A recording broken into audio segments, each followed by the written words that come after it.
नमस्कार मेरे प्यारे दोस्तों, आप सभी का हमारे YouTube चैनल में स्वागत है। तो आज हम बात करते हैं कि काइनेमेटिक्स का जो पार्ट हमारा नंबर 6 है। तो हम जानते हैं कि जो है पृथ्वी क्या है, अपनी तरफ जो है वस्तुओं को क्या करती है, अट्रैक्ट करती रहती है। तो पृथ्वी की जो है अट्रैक्ट करने की जो क्षमता होती है, अट्रैक्शन जो बल होता है, उसे को क्या कहा जाता है, ग्रेविटी कहा जाता है। तो जो पृथ्वी के अट्रैक्शन अर्थात ग्रेविटी के कारण जो एक्सीलरेशन जनरेट होता है, उसे कहा जाता है एक्सीलरेशन ड्यू टू ग्रेविटी कहा जाता है। अब अगर हम बात करें कि कोई भी वस्तु अगर फेंके, तो चाहे वह 1 किलो की वस्तु हो, चाहे वह 2 किलो की वस्तु हो, अगर वहां पे हम जो है एयर का रेजिस्टेंस जो होता है, अर्थात एयर का जो घर्षण बल है, उसको अगर हम दूर कर दें, अर्थात उसको ना माने, तो सारे प्रकार की वस्तुएं सेम जो है समय में ही गिरेंगे। चाहे आप जो है 5 किलो का यहाँ से कोई वस्तु डालें, चाहे आप 1 किलो की वस्तु डालें, चाहे आप यहाँ पे कोई एक पेपर डालें, कोई भी वस्तुएं डालें, तो वो सारी जो है सेम समय पे ही क्या करेंगे, नीचे गिरती हैं। अगर वहां पे हम कोई दूसरे बल ना माने, केवल ग्रेविटी को जो है हम मानते हैं। तो इस प्रकार की समस्याओं जो किस प्रकार से सॉल्व की जाएंगी, तो उन चीजों का आज जो है हम इस वीडियो में डिस्कस करेंगे। तो बिना देर किए करते हैं प्रारंभ। तो जिसमें काफी कंडीशंस हो सकती हैं, जैसे कि हमने इक्वेशंस पढ़ ली थी। जनरल इक्वेशन थी हमारी v equal to u plus a t, s is equal to u t plus half a t square, v square is equal to u square plus 2as, और s n is equal to u t plus half 2n-1 होता है। यहाँ पे मैंने ये equations जो इसके पहले वीडियो जो मैंने अभी 5th पार्ट बनाया उसमें बातें की थी। अब अगर इसमें कुछ हम कंडीशंस बात करते हैं कि क्या क्या कंडीशंस हो सकती हैं, तो ये जैसे कि यहाँ पे अगर कोई व्यक्ति है, अगर किसी टावर पे या छत पे खड़ा है, तो वहां से कोई अगर गेंद डालता है, यहाँ पे कंडीशन ये होती है कि गेंद को केवल वर्टिकली छोड़ना है, ना कि इस तरह फेंकना, बस इसको इस टाइप से छोड़ देना है। तो इस प्रकार से वस्तुओं को अगर छोड़ा जाए, तो अगर उसमें केवल हम वस्तुओं को ऐसे छोड़ रहे हैं, तो वहां पे क्या होगा, प्रारंभ में तो स्पीड इसकी क्या होगी, 0 होगी। उसके बाद धीरे धीरे इसकी स्पीड क्या है, बढ़ना प्रारंभ करेगी। तो इसलिए यहाँ पे इनिशियल वेलोसिटी क्या होगी, इसकी 0 होगी। अब यहाँ पे वेलोसिटी जो है नीचे की तरफ है, और एक्स जो पृथ्वी हमारी इस वस्तु को अट्रैक्ट कर रही है, वो भी क्या है, नीचे की तरफ है। तो इस प्रकार से जी का मान यहाँ पे क्या होगा, पॉजिटिव होगा। और जी ही क्या है, हमारी वस्तु को धीरे धीरे एक्सेलरेट कर रही है, अर्थात एक्सेलरेशन का यहाँ पे कार्य कर रही है। तो इसलिए ए बराबर क्या हो जाएगा, प्लस का जी। तो v यहाँ पे u इनिशियल वेलोसिटी क्या है, 0। तो इस कंडीशन पे हम देखेंगे कि u यहाँ पे 0 हो जाएगा, तो v बराबर क्या होगा, gt आ जाएगा, और g a के स्थान पे हम g रख देंगे। तो इस प्रकार से हमारी फर्स्ट इक्वेशन इस फॉर्म में कन्वर्ट हो जाएगी, सेकेंड इक्वेशन इस फॉर्म में कन्वर्ट हो जाएंगी, और थर्ड इक्वेशन इस टाइप से, और फोर्थ इक्वेशन इस टाइप से। अर्थात यहाँ पे जहां जहां पर भी हमारा u है उसको 0 पुट कर दो, और जहां जहां पर भी a है हमारा, वहां पे हम g पॉजिटिव पुट कर देंगे। तो इस टाइप से हमारी फोर्थ इक्वेशन यहाँ पे कन्वर्ट हो जाती है। अब अगर हम बात करें इसमें नेक्स्ट प्रकार की, मान लिया कि गेंद जो है यहाँ पे व्यक्ति थोड़े बल से इस प्रकार से डालता है, जैसे हमने यहाँ पे थोड़ा पेन को इस टाइप से छोड़ते हैं, तो यहाँ पे हम थोड़ी स्पीड दे देते हैं। लेकिन कंडीशन यहाँ भी है कि इसको इस टाइप से नहीं फेंकना है, वर्टिकली बस नीचे की तरफ थोड़ा बल लगा के फेंकना है। तो उस स्थिति में क्या है, यहाँ पे एक जो है इसकी इनिशियल वेलोसिटी क्या है, 0 नहीं होगी, और एक्सेलरेशन नीचे ही होगा, क्योंकि वस्तु नीचे आ रही है, और एक्सेलरेशन तो हमेशा नीचे की तरफ कार्य ही करता है। तो दोनों एक ही दिशा में है, तो इसलिए क्या होगा, ये भी पॉजिटिव रहेगा, यहाँ पर भी जी। तो और ये एक्सेलरेशन ए बराबर क्या हो जाएगा, प्लस जी हो जाएगा। तो इस स्थिति में यहाँ पे हमारी इक्वेशंस क्या हो जाएंगी, ये जो हमारी इक्वेशंस हैं, यहाँ पे क्या करेंगे, ए के स्थान पे केवल जी रख देंगे, यू हमारा 0 नहीं होगा। तो सेम कंडीशन इसी टाइप से प्राप्त होंगी। और यहाँ से जो ये हाइट है गेंद की h, ये यहाँ से यहाँ तक, तो इस h को हम s के स्थान पे h लिख देंगे। इस प्रकार से हमें जो है ये hn प्राप्त हो जाएगा। तो यहाँ से ये कंडीशन हो सकती है कि गेंद को जब हम नीचे थोड़ा बल लगा के डाल दें, या मान लिया स्पीड दे देते हैं। अब अगर हम बात करें कुछ और टाइप की, अगर गेंद को जो है हम नीचे से ऊपर फेंक रहे हैं, जैसे ये पेन है, अगर हम पेन को ऊपर की तरफ फेंके वर्टिकली जैसे ऐसे, तो यहाँ पे क्या होता है कि इसकी इनिशियल वेलोसिटी 0 होगी नहीं, क्योंकि इनिशियल वेलोसिटी 0 होगी तो ये ऊपर जाएगा ही नहीं जाएगा। तो कुछ इसकी इनिशियल वेलोसिटी हमने दे दी। अब ये गेंद वर्टिकली जा रहा है, जैसे यहाँ ऊपर जा रहा है इस टाइप से, तो कुछ समय बाद ये गेंद क्या पहुंचेगा, फिर वहां से वापस होने लगेगा। तो जैसे ही ऊपर पहुंच के जहां से वापस होगा, जस्ट वह पॉइंट क्या होगा, वहां पे इसकी फाइनल वेलोसिटी क्या हो जाएगी, 0 हो जाएगी। अब यहाँ पे हम देख रहे हैं कि ये गेंद ऊपर की तरफ जा रही है, और ग्रेविटी नीचे की तरफ कार्य कर रही, तो ग्रेविटी क्या होगी, नेगेटिव साइन के साथ में होगी। तो अर्थात ए बराबर माइनस का जी हो जाएगा। तो अब यहाँ पे जो ये इक्वेशंस हमारी थी, यहाँ पे हम जहाँ जहाँ पे a है वहाँ पे हम -g पुट कर देंगे, और जहाँ पे हमारा s है वहाँ पे हम क्या कर देंगे h। जैसे ये मान लेते हैं यहाँ तक की हाइट ये क्या है h है, तो जहाँ पे s है वहाँ h कर देंगे, जहाँ पे a है वहाँ पे -g पुट कर देंगे। तो इस प्रकार से हमें ये इक्वेशंस प्राप्त हो जाएंगे। अब हम यहाँ पे कुछ पॉइंट की बात करते हैं कि अगर मोशन अंडर ग्रेविटी हो रहा है तो वहाँ पे क्या क्या पॉइंट ध्यान में रखने वाले हैं। जैसे कि क्या होता है कि मास है, एक्सीलरेशन है और मैकेनिकल एनर्जी, ये जो है बॉडी की जो होती है क्या कांस्टेंट रहती है, चेंज नहीं होती है जब मोशन अंडर द ग्रेविटी होता है। और अगर पॉइंट की बात की जाए कि स्पीड है, वेलोसिटी है, momentum, kinetic energy, potential energy, ये सारी चीज़ें क्या होती है चेंज होती रहती हैं under the motion of gravity.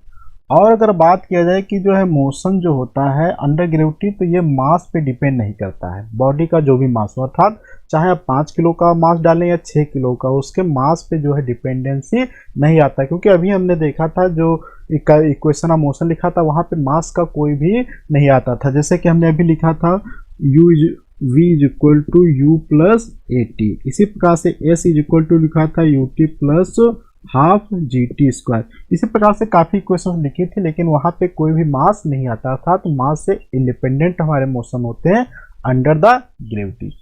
और अगर बात किया जाए कि टाइम जो होता है बॉडी का ऊपर जाने में और वापस आने पे, तो वो क्या रहता है उस समय में जो डिस्टेंस होती है वह सेम कवर करेंगे इन सेम टाइम में। अर्थात कहने का मतलब है कि अगर टाइम जो है ऊपर जो जाने में जितना समय लगेगा उतना ही टाइम नीचे आने में जो है अगर इक्वल डिस्टेंस कवर करा तो सेम टाइम लगेगा। इसका मतलब जैसे है कि यहाँ पे मान लिया ये पॉइंट हमारा ए है और ये पॉइंट बी है, तो ये पॉइंट ए से अगर यहाँ तक कोई वस्तु फेंकी जाए फिर ये वस्तु बी से यहाँ तक आएगी, तो जाने में अगर टाइम t1 लगेगा तो यहाँ पर भी टाइम जो t2, तो ये जो है t1 और t2 क्या होंगे दोनों ही इक्वल होंगे। और अगर बात किया जाए कि जो स्पीड होती है जिसके साथ में फेंकते हैं कोई वस्तु को, जैसे मान लिया ये व्यक्ति है यहाँ पे, इस वस्तु ने एक गेंद को यहाँ से क्या किया है फेंका है, तो ये गेंद जब फेंकते समय इसको क्या कहा जाता है प्रोजेक्शन पॉइंट कहा जाता है।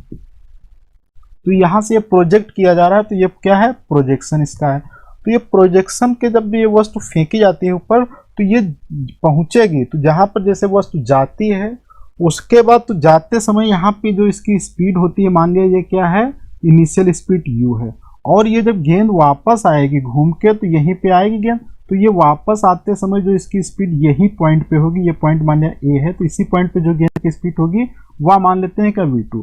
तो यहाँ पे जो u और v2 दोनों ही क्या होंगे इनके सेम होंगे, अर्थात किसी पॉइंट पे जो स्पीड फेंकते समय है वही वापस आते समय गेंद की स्पीड क्या होती है सेम रहती है, किसी भी ऑब्जेक्ट की स्पीड हमेशा सेम रहती है। यहाँ पे एक और हम देखते हैं कि कंडीशंस क्या हो सकती है कि यहाँ पे 3 व्यक्ति हैं, एक व्यक्ति है कि क्या करता है उसी गेंद को जो है सेम हाइट की छत है वहां से गेंद को केवल ऐसे ड्रॉप कर देता था, छोड़ देता है, तो मान वो टाइम क्या है t1 लगता है। अब फिर क्या करता है व्यक्ति उसी गेंद को जो है ऊपर की तरफ फेंकता है, तो यहाँ पे इनिशियल वेलोसिटी इसकी क्या होगी 0 नहीं होगी, तो ये ऊपर की तरफ गेंद फेंकता है, फिर इसके बाद जो है ये गेंद अर्थ पे आती है, तो ये मान लिया टाइम t1 लेता है। इसी प्रकार से फिर ये गेंद को व्यक्ति क्या है नीचे की तरफ फेंकता है, तो यहाँ पर भी इनिशियल वेलोसिटी क्या है 0 नहीं है, तो ये गेंद यहाँ पे ग्राउंड पे पहुंच जाती है, तो ये टाइम t2 लेती है।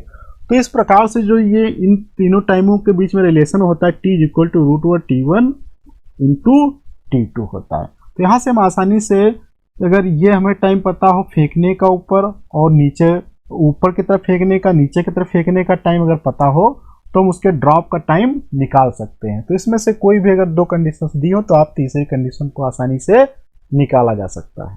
अब हम एक और केस की बात करते हैं जिसमें मोशंस क्या है, अगर एयर का रेजिस्टेंस हम मानते हैं, अर्थात अगर गेंद को हम फेंकेंगे तो उसमें एयर का रेजिस्टेंस रहेगा। वैसे भी हम जानते हैं कि इस जो है कोई भी जो मोशंस हो रहे हैं उसमें हमेशा रेजिस्टेंस एयर का तो लगता ही लगता रहता है, लेकिन उसके अलावा और काफ़ी रेजिस्टेंस होते हैं। जैसे कि अगर हम गेंद को पानी के अंदर डालेंगे तो वहाँ पे पानी का भी रेजिस्टेंस रहेगा, लेकिन अभी अगर हम गेंद को पानी में तो फेंकते नहीं, अधिकतर बाहरी गेंद खेलते हैं, तो वहाँ पे एयर का रेजिस्टेंस रहता है। तो यहाँ पे एयर के रेजिस्टेंस को हमने जो है ए से रिप्रेजेंट किया है, और एयर के रेजिस्टेंस को जो है रिटार्डेशन रेजिस्टेंस भी कहा जाता है। तो यहाँ पे दो केस होते हैं कि मान लिया एक व्यक्ति जो है गेंद को अगर ऊपर फेंक रहा है, तो यहाँ से जो है पॉइंट ये ए है और ये पॉइंट हमारा बी है, तो यहाँ से ए से बी तक जाने में टाइम मान लिया t1 लेता है, इसे क्या कहते हैं, असेंड टाइम लेते हैं। इसी प्रकार से अगर ये गेंद जब ऊपर पहुंच जाएगा मैक्सिमम पॉइंट पे, तो ये फिर वापस आएगा, तो बी से ए जो नीचे आने में टाइम लेता है, इसको t2 से लिखा, ये क्या है, डिसेंट टाइम है। यहाँ पे डैश डैश करके मैंने एयर रेजिस्टेंस को भी दिखा दिया है। तो अब यहाँ पे अगर मान लेते हैं कि इनिशियल वेलोसिटी गेंद की जो थी अगर u है, तो वहाँ पे टाइम जो है असेंड टाइम क्या होगा, t1 is equal to u बटे g प्लस ए हो जाएगा। अब यहाँ पे अगर हम देखते हैं कि मोशन अगर डाउनवर्ड दिशा में हो रहा, मोशन कहाँ है, नीचे की तरफ, अर्थात गेंद जो है ऊपर से नीचे आ रही, तो जब गेंद ऊपर से नीचे आ रही है तो उस केस में क्या होगा, एक्सीलरेशन तो नीचे कार्य कर रहा होगा, लेकिन जब गेंद नीचे आ रही तो एयर इसको नीचे आने से रोक रही होगी, तो इसलिए जो एयर का रेजिस्टेंस होगा वो ऊपर की तरफ कार्य करेगा। तो इस प्रकार से गेंद पे अफेक्टिव जो है कितना एक्सीलरेशन होगा, g माइनस ए होगा। अब यहीं पे अगर हम गेंद को जो है ऊपर की तरफ फेंक रहे हैं, तो गेंद को जब हम ऊपर फेंक रहे होंगे तो हवा ऊपर से क्या करेगी, कोशिश करेगी कि नीचे ही रहे, गेंद ऊपर ना जाए। तो यहाँ पे जो है एक्सीलरेशन अर्थात रिटार्डेशन फोर्स है जो एयर के कारण, वो नीचे की तरफ कार्य कर रहा होगा, और जी तो नीचे की तरफ हमेशा कार्य करता ही रहता है।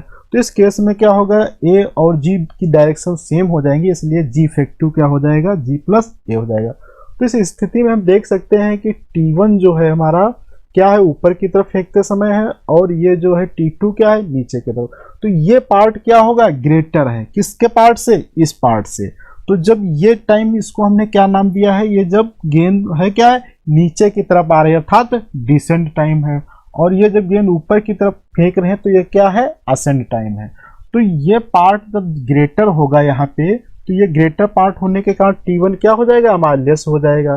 तो इस कारण से क्या होगा, हमारा T1 लेस रहेगा, T2 ग्रेटर देगा। इसलिए जब गेंद जो है हमारी क्या करेगी, नीचे आ रही होगी तो टाइम ज़्यादा लेगी, लेकिन ऊपर जा रही होगी तो गेंद कम टाइम लेगी, जब एयर को भी हम रेजिस्टेंस तरीके से मान लेते हैं। अब हम इस पे कुछ न्यूमेरिकल्स करते हैं, जो अभी हमने थ्योरी पढ़ा उस पर न्यूमेरिकल्स कुछ करेंगे। तो जैसे कि न्यूमेरिकल्स में दिया गया है कि एक व्यक्ति है जो एक गेंद को क्या है, फेंकता है ऊपर की तरफ, तो इनिशियल वेलोसिटी क्या है, 15 मीटर पर सेकंड दी गई है। तो ये गेंद ऊपर फेंकेगा तो कुछ मैक्सिमम हाइट पे पहुंचेगा, वहां से वापस होने लगेगा, तो वह मैक्सिमम हाइट हमें निकालना है। तो मैक्सिमम हाइट पे क्या होता है, v 0 होता है। तो यहाँ पे दिया गया है v क्या है, 0 है, s कितना दिया गया है यहाँ पे, h मैक्सिमम दिया गया है, और u कितना दिया गया है हमारा, 15 मीटर पर सेकेंड। और हम ध्यान रखते हैं कि कभी भी जो क्वेश्चन सॉल्व करना हो तो उस क्वेश्चन में हमेशा क्या करेंगे, पहले जो पॉइंट दिए गए होंगे उनको लिखेंगे, फिर जो हमें निकालना है उसको पुट करेंगे। तो हमें h मैक्स क्या है, कैलकुलेट करना है, और यहाँ पे g भी हमें दिया है, g अर्थात a बराबर कितना होगा, माइनस का g अर्थात 10 मीटर पर सेकेंड हो गया। तो यहाँ पे ये हमें दिया गया है, ये हमें कैलकुलेट करना है। तो इसके लिए रिलेशन हम जानते हैं कि v square is equal to u square plus का 2as होता है। यहाँ पे सारे मान पुट कर देंगे तो 0 हो जाएगा, 15 का स्क्वायर हो जाएगा, प्लस का 2 गुणे माइनस का 10 इंटू h मैक्स हो जाएगा। तो यहाँ से क्या हो जाएगा, 15 का अगर वो करेंगे तो इधर आ जाएगा 15 स्क्वायर, और या ऐसे लिखते हैं तो यहाँ पे होगा 20 इंटू एच मैक्स। तो यहाँ से सॉल्व करेंगे तो H max is equal to आ जाएगा 15 डिवाइडेड बाई 20, और ये 15 का स्क्वायर रहेगा, तो कितना हो जाएगा, 225 डिवाइडेड बाई 20 होगा। यहाँ से हम क्या करते हैं, इसको सॉल्व करते हैं, क्या 1 1 और 1 हो जाएगा, फिर 1 होगा, फिर 2, फिर 5, तो यहाँ से आता है, और ये 0.0 है तो 11.25 इसका जो है मीटर आ जाता है आंसर, एच मैक्स बराबर। तो इस प्रकार से इस क्वेश्चन को हम आसानी से सॉल्व कर सकते हैं। अब यहाँ पे एक क्वेश्चन दिया गया है कि एक गेंद जो है इनिशियली क्या है, गिरती है, जिसकी इनिशियल स्पीड क्या है, 0 है। तो ऊपर से जब गिर रही है तो इसका जो हमें मान बताना है कि जब 5 सेकंड हो जाए अर्थात 5 सेकंड, तो हमें ज्ञात करना है। तो अर्थात ये n बराबर n या t दिया है 5th सेकंड, इसको n भी कहेंगे हम। तो n बराबर दिया है 5, तो अर्थात t बराबर 5th सेकेंड में हमें ज्ञात करना है। तो यहाँ पे क्या क्या दिया है, n बराबर हमें दिया गया है, u बराबर 0 दिया गया है, और ये जब नीचे गिर रहा होगा तो इस पर एक्सीलरेशन g नीचे ही आ रहा तो सेम पॉजिटिव होगा, तो नीचे गिर रहा तो एक्सीलरेशन भी इस पर कार्य कर रहा होगा। तो एक्सीलरेशन का मान हमें दिया गया है g = 10 मीटर पर सेकेंड दिया गया है।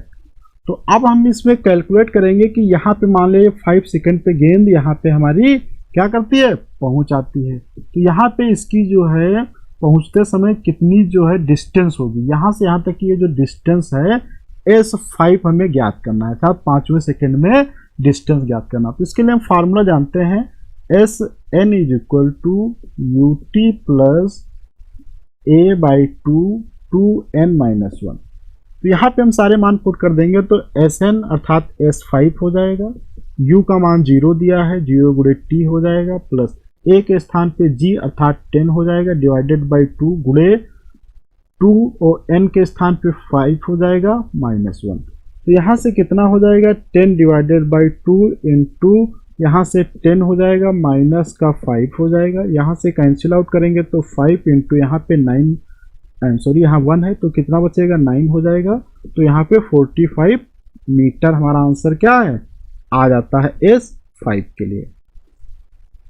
तो आज के वीडियो में हम इतने रखते हैं, और इस पे अगर आप ज़्यादा न्यूमेरिकल करना चाहते हैं तो आपको हमारे जो है PDF जो है डिस्क्रिप्शन बॉक्स में मिल जाएगी, वहाँ से डाउनलोड के कर सकते हैं। तो अगले वीडियो में मिलेंगे, कुछ और क्वेश्चंस करेंगे, जब तक के लिए धन्यवाद।